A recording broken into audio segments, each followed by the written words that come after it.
Righty Jim, October 22nd, Thursday, debate night. Bidencare. This is Righty Jim analyzing the debate tonight between President Donald Trump and Democratic nominee Joe Biden. This is the third debate, though it's only the second time these two have met. And tonight we had a much more civilized and actual debate than we did in the first one, where it turned out to be much more of a yelling match between the two. They did mute the microphones while the other person was talking, and both sides were fairly reserved and fairly respectful of the other's time. Donald Trump looked very presidential tonight.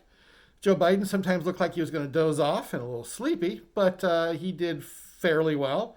A number of different issues. There are 6 different issues we talked about in the video. COVID, a little bit of a tough issue with Donald Trump because of the current situation in America with COVID and the number of deaths. Joe Biden tried to hit him pretty hard on COVID. Trump brought up the N1H1 flu and the number of people that were so much higher number of cases. It's just that his lethality was a lot lower. Trump talked about wanting to open the schools, as did Biden.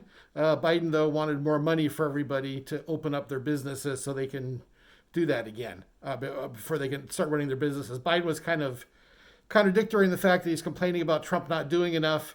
Then he's complaining about Trump not opening up businesses or locking down the businesses. And it's one or the other. You can't have both.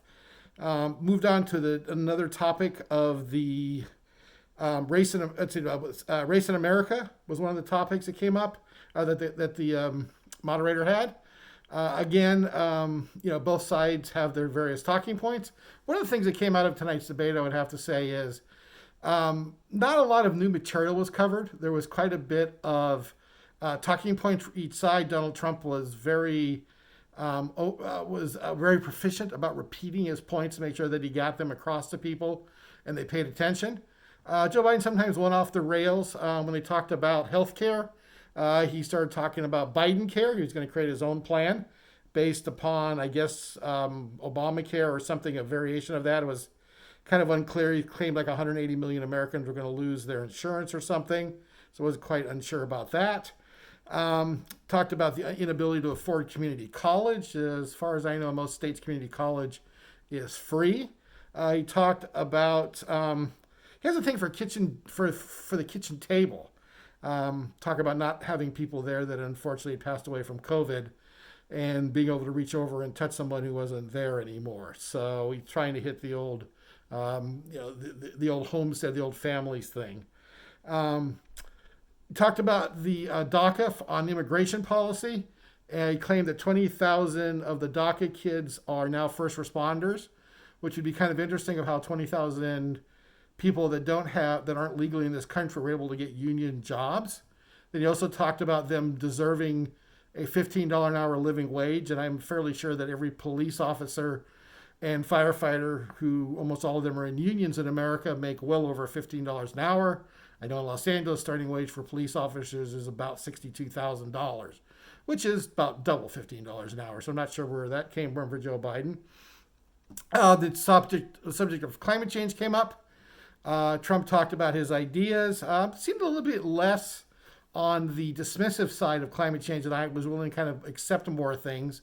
Joe Biden said we have to act now. We've only got 8 or 10 years left, which is interesting because Al Gore said in 2006 we only had 10 years left, and we're 4 years past that, and we're still here. So not really sure when these people throw these dates out about how much time we have left, if they're truly accurate or not about it.